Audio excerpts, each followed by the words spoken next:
자, 오늘 이제 요한계시록 22장입니다. 보십시오.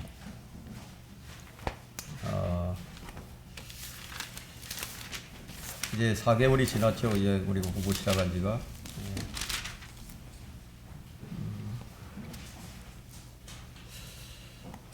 벌써 이 성경의 마지막 책, 마지막 장에 우리가 이제 이르렀습니다. 지금까지 우리가 공부하면서 어느덧 이제 우리는 시간이 정지되는 영원히 시작되는 곳에 이제 도달했습니다. 21장에 도달해서 지금 22장에 들어와 있습니다. 오늘 우리가 공부할 내용은 천년왕국과 영원 세계의 관계, 그리고 생명수의 강과 또 생명나무, 그리고 성경의 마지막 메시지에 대해서 이제 공부를 하겠습니다. 그래서 오늘 주제를 이제 성경의 마지막 메시지라고 정했습니다. 지금 이제 22장의 내용은 이제 영원에서 일어나는 내용들인데요. 성경의 이 연대기는 이제 사실상 22장 이제 5절에서 이제 끝이 나버립니다. 그때는 이제 거기에는 밤도 없고 햇빛도 필요가 없게 되죠. 이제 그 이후로는 이제 영원에서 일어나는 일들이 이제 나타나게 되는데. 22장 6절로부터 이제 21절 마지막 절까지는 연대기적인 요소가 더 이상 주어지지 않고 있습니다. 오히려 앞으로 일어날 일들에 대한 권면과 또 경고의 연속이 계속되고 있습니다. 22장 17절에서는 이 교회 시대의 사람들을 이제 경고하고 있고요. 그리고 22장 20절에서는 재림에 대한 언급을 우리가 다시 보게 됩니다. 자, 이 책을 공부한 사람이라면 어느 누구라도 계시록 22장 20절에 이를 때쯤에는 그리스도가 곧 오시게 될 것임을 명백하게 이해를 하게 됩니다. 주님은 19장에 오셨지만 지금 20장에서 천년을 통치하시고 또 21장에서는 이제 영원히 이제 시작이 되었습니다. 그래서 22장 6절부터는 이러한 일들이 일어나기 전에 이제 마지막 권면이에요. 그리고 마지막 경고와 이제 축복을 이제 되풀이해 주고 계십니다. 그래서 22장 6절부터 6절부터 21절 이제 마지막 절까지는 연대기적인 요소가 없다는 것을 여러분들이 유념하셔야 되겠고요. 계시록 22장은 20장의 그리스도의 천년의 통치와는 이 연관되어 있지 않다는 것을 유념하셔야 됩니다. 21장에 그리스도의 영원무궁한 통치와 연관이 있음을 우리는 이 영원에 들어가면서 이제 우리가 알게 됩니다. 근데 많은 사람들이 이제 이 부분에 있어서 이제 헷갈리죠. 그 이유가 뭐냐면 이제 21장 24절을 보게 되면요. 그리하여 구원받은 자들의 민족들이 그 도성의 빛 가운데에서 걷겠으며 땅의 왕들이 그들의 영광과 존귀를 그곳으로 가져오리라. 자, 이 말씀과 저 22장 2절에 보면 그 도성의 거리 한가운데와 그 강의 양편에는 생명나무가 있어 12가지 과실을 맺으며 달마다 과실을 내더라. 그리고 그 나무의 민족들은 민족들을 치유하기 위한 것이었더라. 자, 이 두 구절 때문에 사람들이 이제 많이 헷갈려 합니다. 천년왕국과 이제 영원 세계를 이제 헷갈려 하는 것이죠. 우리가 앞에서 언급했듯이 이제 이 구절들은 이제 영혼을 다루는데요. 이제 영원에서는 이제 새 하늘과 새 땅이 창조되었죠. 근데 이 새 땅에 혈과 육을 지닌 사람들이 있다는 거죠. 그래서 사람들이 이제 이해가 잘 안 됩니다. 그들은 생명나무를 먹지 않으면 이제 죽게 되는데, 이는 그들이 예수 그리스도를 믿음으로서가 아니고 생명나무를 먹음으로써 영생을 얻게 되기 때문입니다. 물론 이런 교리들은 굉장히 이제 질긴 고기에 속하는 것인데, 사실상 이제 보수주의 학자들이나 개혁주의자들, 자유주의 학자들이 먹기에는 너무 질긴 고기에 속합니다. 왜냐하면 킹제임스 성경을 하나님의 말씀으로 받아들이지 않기 때문에 그들 중에는 그 어느 누구도 이 부분에 대해서 이해를 하지 못하는 거예요. 지금은 세계 공통어가 영어죠. 영어예요. 그래서 영어를 세계 공통어로 사용하는 이 시대에 주신 하나님의 말씀인 킹 제임스 성경을 믿지 않는 자들에게는 이러한 진리를 하나님께서 가려버리시는 거예요. 참 놀라운 일이죠. 자, 우리 이제 본론으로 한번 들어가 보겠습니다. 자, 1절과 2절을 봅니다. 또 그가 나에게 하나님과 어린 양의 보좌에서 흘러나오는 수정처럼 맑은 생명수의 정결한 강을 보여주더라. 이게 에스겔에 나와 있는 그 천연왕국과 이제 많이 이제 같은 것으로 혼동을 합니다. 전혀 같지 않은 것인데 그렇죠. 그 도성의 거리 한가운데와 그 강의 양편에는 생명나무가 있어 12가지 과실을 맺으며 달마다 과실을 내더라. 그리고 그 나무의 잎사귀들은 민족들을 치유하기 위한 것이었더라. 자, 이 생명수의 강이 나오는데요. 하나님과 어린 양의 보좌에서 흘러나오는 이 수정처럼 맑은 생명수의 정결한 강인데 하나님 보좌에서 바로 나와서 길 한가운데로 흐르게 됩니다. 이 길가에서 자라는 나무들의 뿌리들이 이 강물에 닿아 있습니다. 그런데 이 생명수는 에스겔 44장에서 48장에 나오는 그 물이 아니에요. 에스겔서의 이 보좌에서 나오는 물은 천년 기간의 예루살렘 성전 거기에서 이제 나오는 것으로 본문의 내용과는 다릅니다. 왜냐하면 에스겔에 나오는 도성과 또 22장에 나오는 이 도성의 치수가 달라요. 크기가 아주 다릅니다. 그 크기는 비교가 되지 않을 정도로 이제 차이가 납니다. 이 생명수는 예수님께서 말씀하시기를 나는 길이요 진리요 생명이라고 이제 말씀하셨는데 그 예수님 그분 자체가 생명이시고 또 영원한 솟아오르는 샘물을 주시는 분이에요. 그래서 주님은 이런 말씀을 하셨죠. 사마리아 여인에게 요한복음 4장 14절에서 말씀하시기를 내가 주는 물을 마시는 사람은 누구든지 영원히 목마르지 아니하리라. 그러나 내가 그에게 주는 물은 그 사람 안에서 영원한 생명으로 솟아오르는 샘물이 되리라고 했습니다. 예수 그리스도가 바로 생명수예요. 근데 이제 여기서 이제 생명수의 정결한 강을 보여주더라. 자, 이 말씀하고는 조금 이제 차이가 있죠. 계시록 22장 17절에서 또 어떤 말씀이 나오냐면 또 성령과 신부가 말하기를 오라 하더라. 듣는 자도 오라 말하게 하고 또 목마른 자도 오게 하여 원하는 자는 누구든지 생명수를 값없이 마시게 할지어다. 지금 초청을 하고 있는 거죠. 이 생명수를 값없이 마시라고. 지금 이것은 지금 이 시대에도 적용이 되는 거죠. 지금 이 시대에 누구든지 예수 그리스도를 믿으면 생명수를 이제 마시게 된 거죠. 이 생명수는 이제 그런 차이가 있는데 여기 나오는 생명수는 이제 조금 또 다른 차이가 있는 것이죠. 자, 2절에 이제 이 생명나무가 나옵니다. 생명나무는 한 그루의 나무를 지칭하는 단수가 아니라 물론 이 단수로 표현되어 있지만은 이것은 복수의 의미로 사용되게 됩니다. 왜냐하면 우리 나무라고 이렇게 얘기한다면은 이 나무는 그 종을 대표하는 모든 것을 통칭해서 나무라고 얘기를 하죠. 자, 이것은 이제 계시록 22장의 설명이 이제 이를 증명해주고 있는데, 우리 2절에 보게 되면 그 강의 이편과 저편이라고 얘기하고 있어요. 강 양쪽을 얘기하는 거죠. 이편과 저편에. 그 생명나무가 있어. 단수로 표현되고 있는데 생명나무가 있어. 이거라고 한 것은 그 나무의 종을 의미하는 것이지 특정한 나무 하나를 얘기하는 것은 아닙니다. 생명나무가 여럿이 이제 여러 개가 있다는 얘기죠.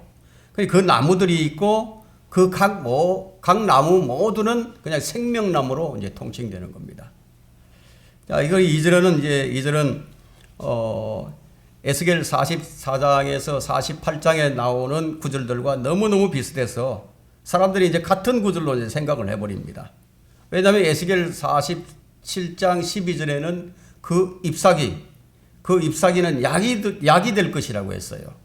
여기 또 계시록 22장 2절에는 그 나무의 잎사귀들은 민족들을 치유하기 위한 것이라고 하니까 그냥 이 두 나무가 같은 나무라고 그냥 생각을 해버립니다.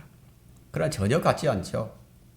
에스겔의 강가의 나무는 영원에서의 모형이에요.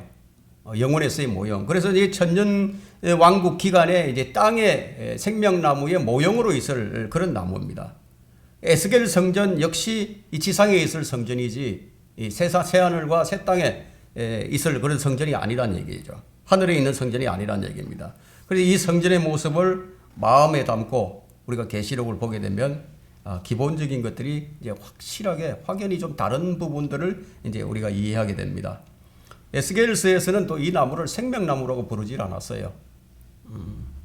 생명나무로 부르지 않은 것을 생명나무로 같은 것으로 오해를 하면 안 되겠죠. 생명나무는 하나님께서 이제 아담을 에덴에서 쫓아내실 때 이제 그 말씀을 하셨죠. 다시 이제 생명나무를 검해버렸죠. 아무도 접근하지 못하도록. 그래서 에덴에서 금지되어 있던 나무예요.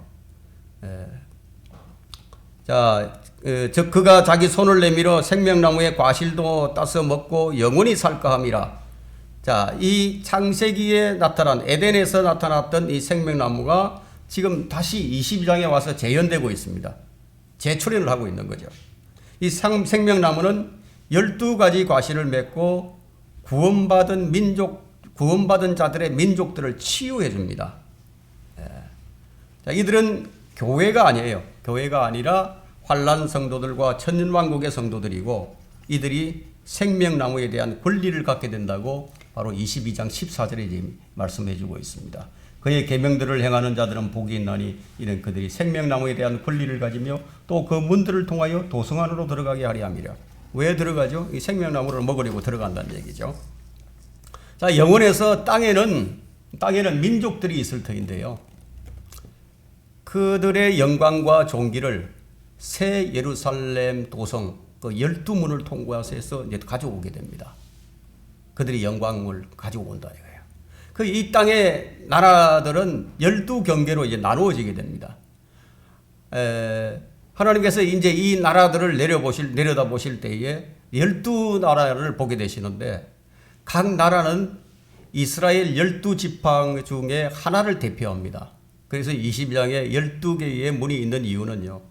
새 예루살렘의 각 문을 통해서 들어갈 이 민족들이 있기 때문에 12민족이 있기 때문에 이제 12문이 이제 나타나게 되는 겁니다. 천년왕국은 끊어지지 아니하고 이어져서 이제 영원으로 이제 들어가게 됩니다. 뭐 일단락 지어져서 천년왕국이 끝난 것 같지만 그분의 통치는 영원히 이어지는 거죠. 그래서 이제 우리가 천년왕국은 끊어지지 않고 영원으로 이어진다는 것을 알 수 있습니다. 이것은 이제 이사야 9장 6절과 7절이 이제 입증을 해주는데요. 그분은 정부를 가지고 있습니다. 그분의 정부와 화평의 정감이 지금부터 영원까지 공의와 정의로 그것을 굳게 세우는데 끝이 없으리라고 얘기합니다. 그분의 통치는 이제 끝이 없는 거예요. 그분의 정부도 계속 증가를 합니다.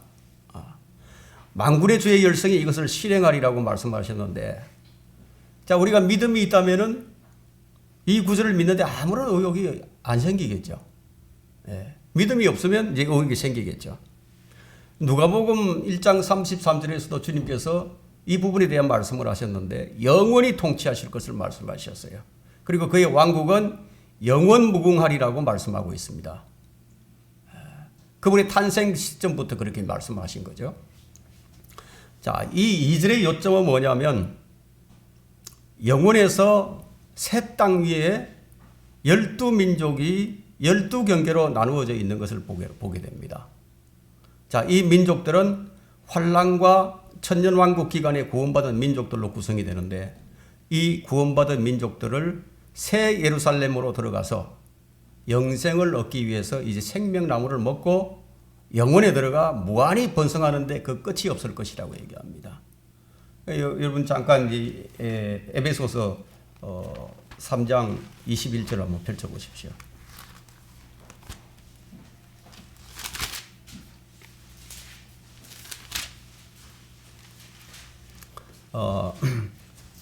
지난 시간에 우리가 공부를 했죠. 우리가 그리스도인들이 거주할 곳이 바로 이 새 예루살렘 성, 거룩한 도성이라고 얘기를 했는데, 자, 21절에 보면 그리스도 예수를 통하여 교회 안에서, 자, 그리스도인들이 거하는 이 교회가 거하는 곳이 바로 새 예루살렘이에요. 교회 안에서 그분께 영광이 모든 시대들이에요. 모든 시대들이죠.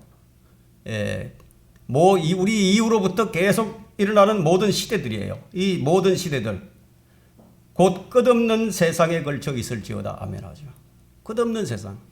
끝없는 세상에 걸쳐서 그분은 통치를 하시는 거예요. 그래서 각 민족들은 그들의 영광과 존귀를 가지고 그분 예수 그리스도께 영광을 돌리기 위해서 도성 안으로 들어온다. 교회 안으로 들어온다는 얘기예요. 이렇게 이제 성경이 이제 연결이 됩니다. 자, 이제 3절부터 보겠습니다. 3절에 다시는 저주가 없다고 그러죠. 저주가 없는 영원 시대가 이제 펼쳐지게 됩니다. 다시는 저주가 없고 하나님과 어린 양의 보좌가 그 안에 있을 것이며 그의 종들이 그를 섬기리니. 자, 이 땅에 한번 저주가 내렸었는데 창세기 3장에서 주어진 이 저주가요. 계시록 22장 3절에 이르러서 완전히 이제 끝이 납니다. 제거됩니다. 저주가 이제 완전히 이제 사라지게 되는 거죠. 천년왕국 기간에서 천년왕국 기간에 땅에서 새로 태어난 사람들이 많이 있겠죠. 또 여전히 땅의 심장부의 지옥에는 구원을 상실한 자들도 많이 있겠죠. 또 사탄도 마지막에 가서 풀려나서 잠시 활동을 하게 되지만 다시 이제 저주가 완전히 제거되는 때는 언제냐면 큰 백보자 심판, 이것이 이제 종결을 짓습니다. 이 이후부터는 다시는 이제 저주가 이제 없는 거죠. 큰 백보자 심판 이후부터 영원으로 이제 들어가게 됩니다. 하나님과 어린 양의 보좌가 이제 그 안에 있다고 이제 말하고 있는데, 거기에 보면 그의 종들이 그를 섬기리니, 그의 종들이 그를 섬긴다고 얘기하고 있습니다. 이것은 구원받은 자들이 주님을 섬기는 것을 가리키고 있습니다. 주님께서 누가복음 20장 35절과 36절에서 부활 시에는 그들이 천사들과 동등하게 될 것이라고 말씀해 주셨죠. 자, 우리가 이것을 좀 종합해 본다면은 이 구절들은 바로 그리스도인의 모습을 보여줍니다. 영원에서의 그 영화로운 몸을 입은 그리스도인은 새 예루살렘 도성에 살게 됩니다. 맑고 유리 같은 투명한 금으로 만들어진 맨션을 가지게 된다는 얘기죠. 여러분들이 하나씩 가지게 됩니다. 이제 거기에서 하나님과 또 성도들이 영원한 교제를 하면서 영원히 이어지게 되는 거죠. 영원한 교제입니다. 자, 4절에 볼까요? 4절에 그들은 그의 얼굴을 볼 것이며 그의 이름이 그들의 이마 위에 있으리라. 이제 그들은 새 예루살렘에 사는 사람들인데 그 도성에 사는 사람들은 환난 성도들이 포함되어 있습니다. 이마에 그의 이름이 있는 자들은 환난 성도들이지, 이 그리스도인이 아니기 때문이에요.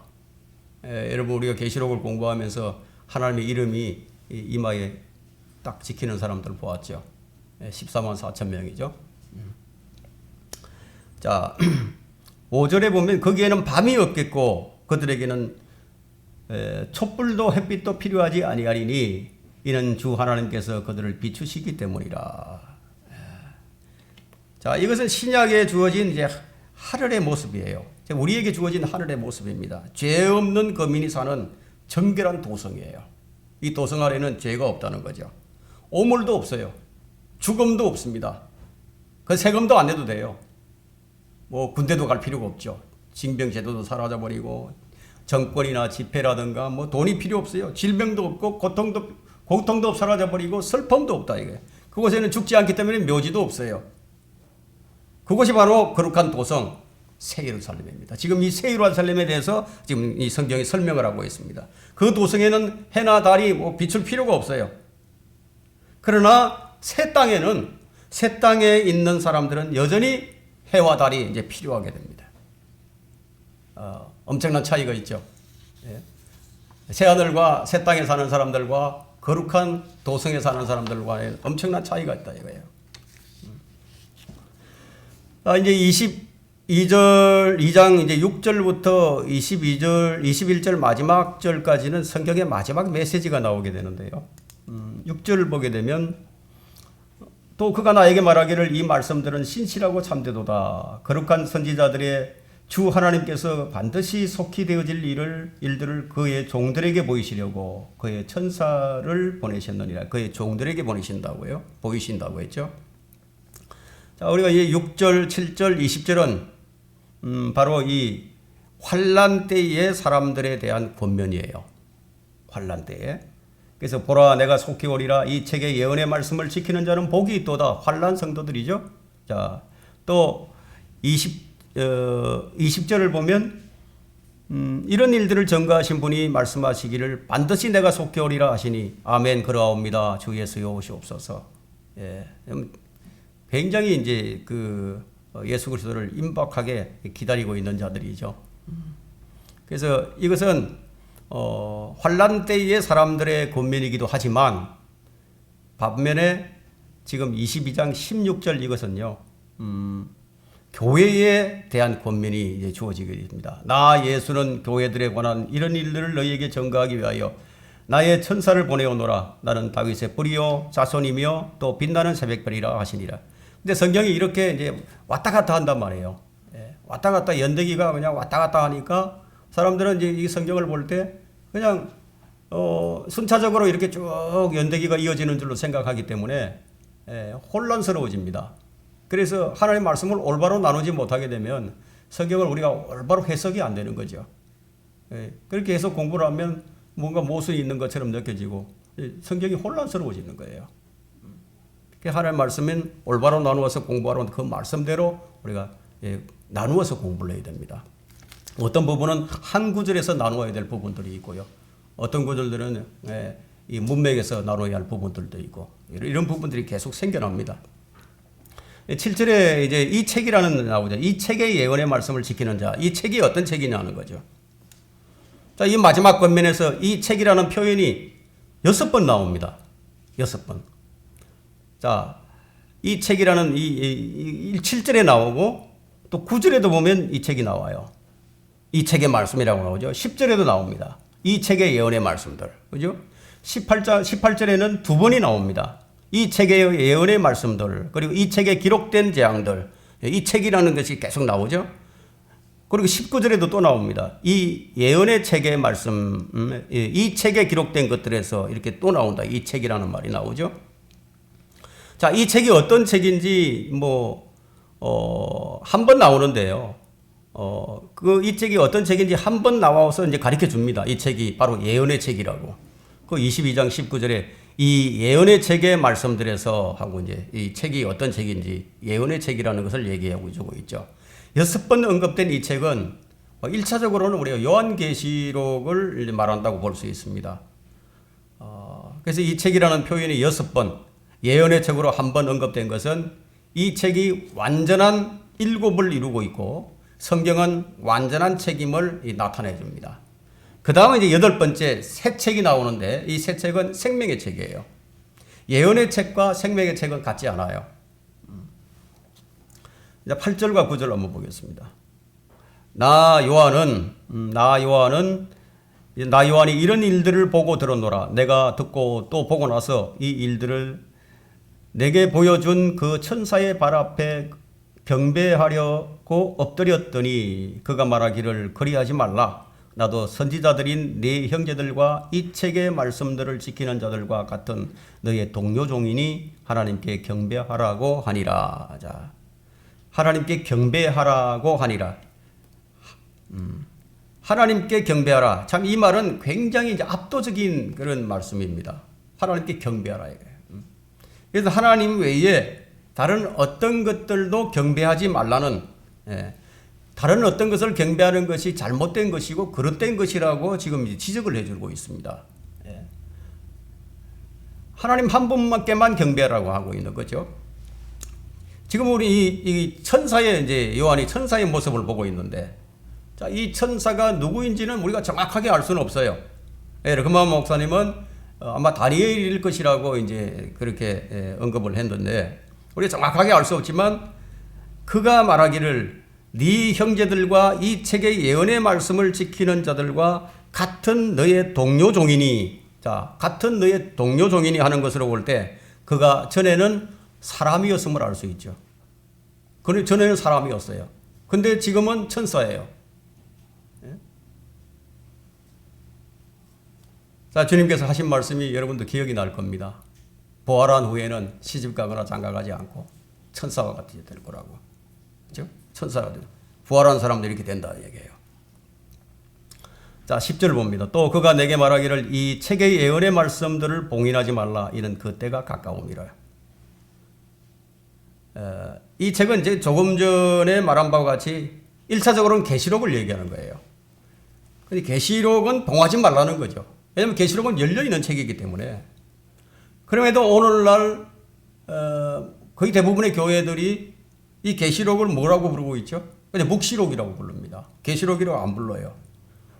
묵시록으로 부르면서 이 계시록을 기필합니다. 성경의 개정자들은 늘 이런 식이에요. 문자적으로 봐야 할 것을 그냥 언유적이나 풍요적으로 봐버리고 또 상징적으로 봐야 할 것인데 이것을 오히려 또 문자적으로 봐버립니다. 그래서 그들은 늘 반대를 위해 존재하는 자들처럼 보이는 거예요.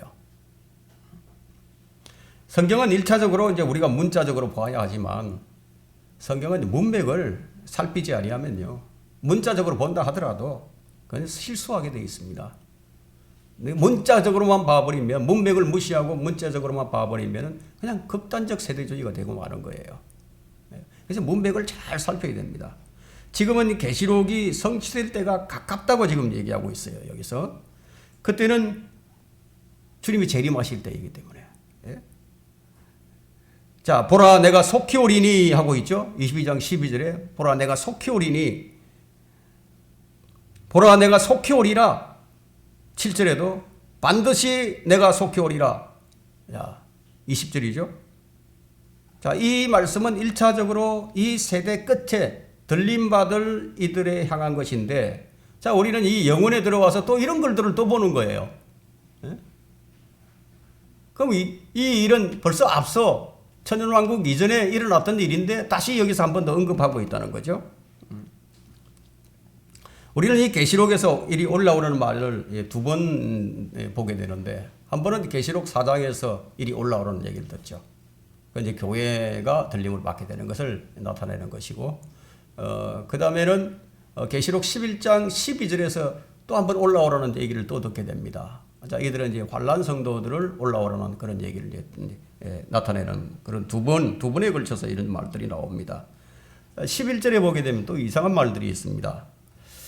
불의한 자는 그대로 불의함에 있게 하고 더러운 자는 그대로 더러움에 있게 하라. 반면에 어려운 자도 그대로 의로움에 있게 하고 거룩한 자도 그대로 거룩함에 있게 하라. 이 본문은 누구든지 처지를 바꾸거나 뭐 어떻게 해볼 시간이 이제 시간적인 여유가 더 이상 없는 것을 얘기하는 거죠. 시간이 더 이상 주어지지 않는다는 거예요. 내가 구원받고 싶습니다. 이제 안 된다는 거죠. 시간이 끝나버렸다는 거예요. 더 이상의 기회가 주어지지 않습니다. 그대로 더러움이 있게 하라는 거죠. 그대로 거룩함이 있게 하라는 얘기예요. 아주 간단 명료하죠. 무엇을 하고자 하든지 간에 무엇을 나타내고 있죠. 무엇을 우리가 하든지 간에 주님이 오시기 전에 해야 된다는 얘기예요. 주님 오시기 전에. 또한 이 본문은 사람이 더러움이나 거룩함 중에 한 상태로 죽게 된다면은 죽은 후에는 그것을 바꿀 기회가 더 이상 없다는 것을 이제 나타내고 있습니다. 더 이상 기회가 주어지지 않. 죽고 난 다음에 기회가 없죠. 죽기 전에 기회가 있을 때 우리가 주님을 영접하고 주님을 위해서 일을 해야 되겠죠. 죽고 나면 소용없다는 얘기예요. 주님 오시고 난 다음에는 이제 소용없다는 얘기죠. 심판을 받게 되는 거죠. 자, 이 12절은 보라 내가 속히 오리니 했는데요. 이 그리스도의 심판석을 기다리는 이 시대의 그리스도인들이나 또는 그리스도의 재림을 기다릴 환난 성도들에게 향한 것인데요. 여기서는 행위에 따른 상이 주어집니다. 보상은 은혜는 그냥 값없이 주어지는 것이지만 이 보상이라는 것은 몸으로 행한 것들을 받는 거예요. 우리가 주님을 믿음으로 인해서 은혜로 주어지는 것들은 있죠. 그 은혜로 주어지는 것들은 베드로전서 이제 1장에 나타나죠. 1장 5절로부터 쫙 나옵니다. 썩지 않고 더럽지 않고 세잔하지 않는 영원한 유업이 하늘에 있는 유업이에요. 땅에 있는 유업이 아니에요. 그런데 값없이 이제 주어지는 것이죠. 그래서 여기는 이제 보상이라는 것은 우리가 주님을 어떻게 섬겼느냐, 우리가 사랑의 수고를 어떻게 했느냐, 우리가 믿음의 행보가 어떠했느냐에 따라서 이 몸으로 행한 것들이에요. 몸으로 행하지 않으면 아무 소용이 없어요. 마음만 먹고 있으면 소용없다는 얘기죠. 몸으로 일을 해야 되는 거죠. 그 몸으로 행한 것들에 대한 것을 받게 되는데, 이것으로 볼 때 우리가 이 믿음의 실행이 얼마나 중요한지를 알 수 있는 거죠. 그 믿음의 실행이 잘못되어 버리면 보상도 없어요. 믿음의 실행은 성경적 실행이 되게 됩니다. 자, 13절을 보겠습니다. 나는 알파와 오메가요, 시작과 끝이며 처음과 마지막이라. 뭐 더 이상 이건 설명이 필요 없는 거죠. 시작과 끝이신 주 예수 그리스도 자신을 지금 나타내고 있는 건데, 환란과 천년기간에 사람들에게 주어지는 이게 반복된 경고예요. 그러니까 주님이 시작과 끝이기 때문에 너희들이 주님을 똑바로 알고 정신을 차리고 주님 맞이할 준비를 하라는 거예요. 자, 14절부터 15절 봅니다. 그의 계명들을 행하는 자들은 복이 있나니 이는 그들이 생명나무에 대한 권리를 가지며 또 그 문들을 통하여 도성 안으로 들어가게 하려 함이라. 그러나 개들과 마술사들과 음행자들과 살인자들과 우상숭배자들과 누구든지 거짓말을 즐겨 행하는 자는 모두 다 바깥에 있으리라. 그들이 생명나무에 대한 권리를 가지며 또 그 문들을 통하여 도성 안으로 들어가게 되는데요. 이들은 이제 계명들을 행하는 자들입니다. 그러나 이 개들과 마술사들과 음행자들과 살인자들과 우상숭배자들과 누구든지 거짓말을 즐겨 행하는 자는 모두 다 성 밖에 있게 됩니다. 그 16절에는 나 예수는 교회들에 관한 이런 일들을 너희에게 전개하기 위하여 나의 천사를 보내어노라. 나는 다윗의 뿌리요 자손이며 또 빛나는 새벽별이라 하시니라. 자, 주 예수 그리스도는 다윗의 뿌리입니다. 또 다윗의 자손이고 또 빛나는 새벽별입니다. 새벽별은 태양을 가리키죠. 태양, 금성을 가리키는데요. 우리의 태양은 별인데요. 그분은 아침에 떠오르는 별이에요. 새벽별이에요. 태양으로 묘사되고 있죠. 말라기 4장 2절에서는. 이 17절은 이제 마지막 초청인데, 나 예수는 교회들에 관한 이런 일을 너희에게 전가하기 위하여 나의 천사를 보내오노라. 자, 이제 마지막 초청입니다. 17절에 또 성령과 신부가 말하기를 오라 하더라. 마지막 초청이 나오죠. 듣는 자도 오라. 말하게 하고 또 목마른 자도 오게 하며 원하는 자는 누구든지 생명수를 값없이 마시게 할지어다. 마지막 초청에는 성령님께서 오라고 말씀하고 계십니다. 그리고 교회인 신부도 오라고 지금 말을 합니다. 듣는 자는 오라는 거죠. 이 초청은 누구에게 지금 말씀하고 있는 거죠? 듣는 자는 오라 이거예요. 생명수를 값없이 마시게 할지어다.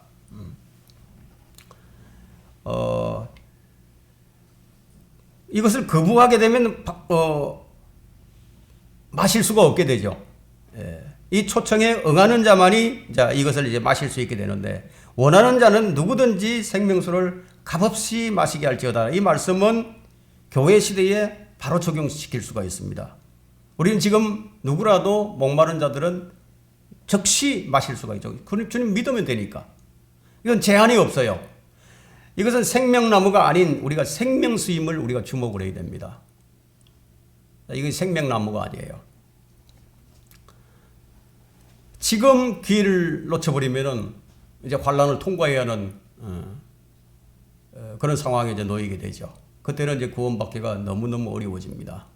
지금 구원받아야 된다는 얘기죠. 지금 우리가 이 말씀을 듣는 이 순간 우리는 구원받아야 되고, 우리 교회도 교회 그리스도의 신부로서 우리 이 말씀을 다른 사람들에게 초청을 해야 되는 거예요. 18절과 19절 봅니다. 이는 내가 이 책의 예언의 말씀들을 듣는 각 사람에게 전가하미니 누구든지 이것에 더하면 하나님께서 이 책에 기록된 재앙들을 그에게 더하실 것이요. 또 누구든지 이 예언의 책의 말씀들에서 삭제하면 하나님께서 생명의 책과 거룩한 도성과 이 책에 기록된 것들에서 그의 부분을 제하여 버리시리라. 마지막 권명과 이제 경고가 나오고 있습니다. 본문은 1차적으로 계시록을 말하고 있지만 넓은 의미에서는 성경 전체를 말하고 있습니다. 성경에서 이제 하나님 말씀에 대한 이 경고가 이제 3번 주어져 있는데, 신명기 4장 2절과 잠언 30장 6절과 계시록 22장 18절과 19절 이 세 군데 나오게 되는데요. 첫 번째 경고는 이제 성경의 첫 번째 책인 모세오경에 이제 포함이 되어 있고, 근데 두 번째 경고는 성경의 중간 부분인 잠언에 이제 기록되어 있습니다. 이 마지막 경고가 마지막 장에 바로 이 계시록 22장 18절과 19절인데, 성경은 하나님으로부터 시작을 했어요. 이 사람으로 끝이 납니다. 사람들이 성경의 끝에 접근할 때 그는 성경을 못 쓰게 해서는 안 된다는 그런 이런 마지막 경고를 듣게 됩니다. 여러분이 이제 성경에 더하거나 삭제하거나 이런 일을 해서는 안 된다는 거죠.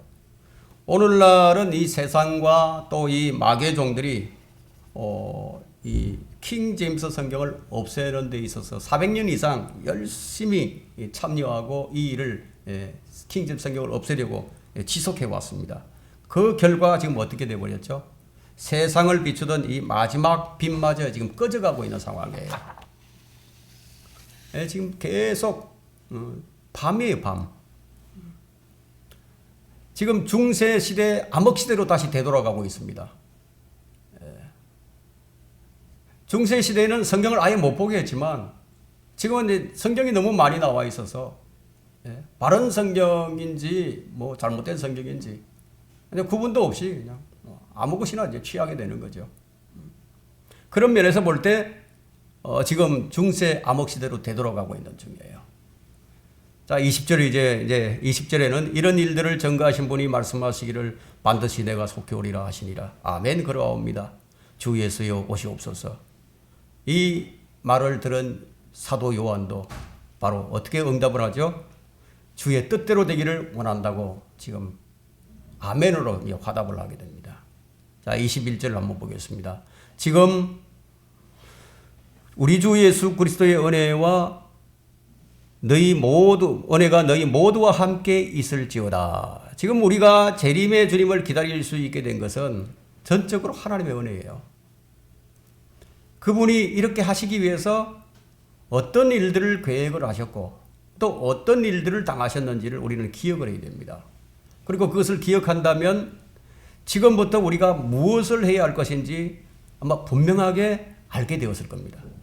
우리 주 예수 그리스도의 은혜가 너희 모두와 함께 있을지어다. 아멘.